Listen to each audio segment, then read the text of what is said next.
মন দিয়ে পড়াশোনা করে জীবনে অনেক বড় হতে চাই, কিন্তু পড়াশোনায় মন বসে না। পড়াশোনা করতে একদম ভালো লাগে না। মন বারবার মোবাইলের দিকে চলে যায়। নিজেকে বোঝাই, মোটিভেট করি, মোটিভেশন ভিডিও দেখি, কিন্তু মোটিভেশনের প্রভাব 10 মিনিটের বেশি থাকে না। শোনো বন্ধু, 14 থেকে 25 বছর এটা জীবনের এমন এক গুরুত্বপূর্ণ সময়। এই সময়টাকে যদি সঠিকভাবে ব্যবহার করতে পারো, জীবন তোমাকে সফলতার শিখরে পৌঁছে দেবে, অথবা ব্যর্থতা তোমার জীবনের সঙ্গী হবে। আজ এখনই নিজেকে একটা প্রশ্ন করো তো, আজ থেকে ঠিক 5 বছর বা 10 বছর পরে নিজেকে ঠিক কোন জায়গায় দেখতে চাও? কতদিন আর বাবা মায়ের উপর নির্ভর করে থাকবে? কতদিন? রাজা হতে গেলে শ্রমিকের মতন পরিশ্রম করতেই হয়। সূর্যের মতো নিজেকে চমকাতে গেলে সূর্যের তাপে নিজেকে পোড়াতেই হবে। নিশ্চয়ই যখন এমন কাউকে দেখো যে পড়াশোনা করে জীবনে অনেক কিছু করেছে, সেই মুহূর্তে ভীষণ মোটিভেট হয়ে সিদ্ধান্ত নিয়ে ফেলো, কাল থেকে পড়বো, বা সামনের মাসের 1 তারিখ থেকে পড়বো, বা অমুক দিন থেকে পড়বো। আর কতদিন কাল করবে? একদিন এমন দিন আসবে যেদিন তোমার জীবনের শেষ দিন হবে।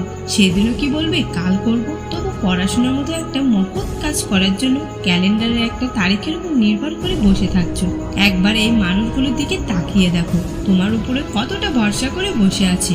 আমি বলছি তোমার বাবা মায়ের কথা। তারা তোমাকে নিয়ে কত আশা করে আছে, কত স্বপ্ন দেখে তোমার খুশির জন্য।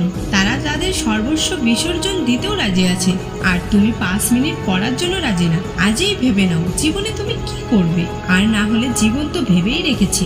আজই মোবাইল থেকে ওই সমস্ত জিনিস ডিলিট করে দাও যেগুলোর সাথে তোমার ফিউচারের, তোমার লক্ষ্যে, তোমার স্বপ্নের কোনো সম্পর্ক নেই। তুমি কি পড়াশোনা খুবই খারাপ? নিশ্চয়ই না। তুমি বলছো পড়াশোনা করতে তো চাই, কিন্তু পড়তে ভালো লাগে না। কিন্তু চেষ্টা তো করো। তুমি যদি 2 মিনিট মন দিয়ে পড়তে পারো, তাহলে 20 মিনিট পারবে, আর 20 মিনিট পারলে 2 ঘন্টাও পারবে। তুমি একবার চেষ্টা তো করে দেখো। তুমি একবার চেষ্টা করে ব্যর্থ হলে আবারও চেষ্টা করো, আবারও ব্যর্থ হলে আবারও চেষ্টা করো। চেষ্টা করতেই থাকো। যতবার ব্যর্থ হবে ততবার চেষ্টা করো।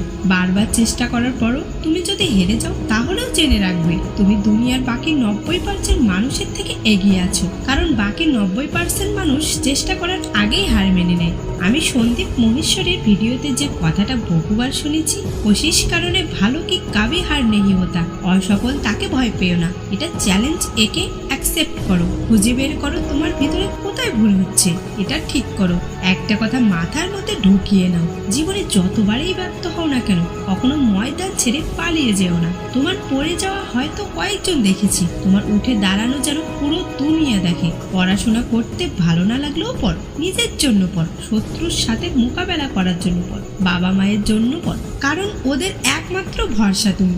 সবারই জীবনে এমন একটা স্বপ্ন থাকে, যে স্বপ্ন পূরণ করার জন্য দিন রাত অক্লান্ত পরিশ্রম করতে পারে। আমি জানি না তোমার জীবনে কোনো স্বপ্ন আছে কিনা, কিন্তু আমি এটা জানি, লক্ষ লক্ষ ভিডিওর মধ্য থেকে তুমি যদি এই ভিডিওটা দেখেছো, তাহলে তোমার মধ্যে কিছু স্পেশাল গুণ আছে। তোমার ভিতরে নিশ্চয়ই এমন কোনো আগুন আছে যেটা ভবিষ্যতে জ্বালামুখী হতে পারে।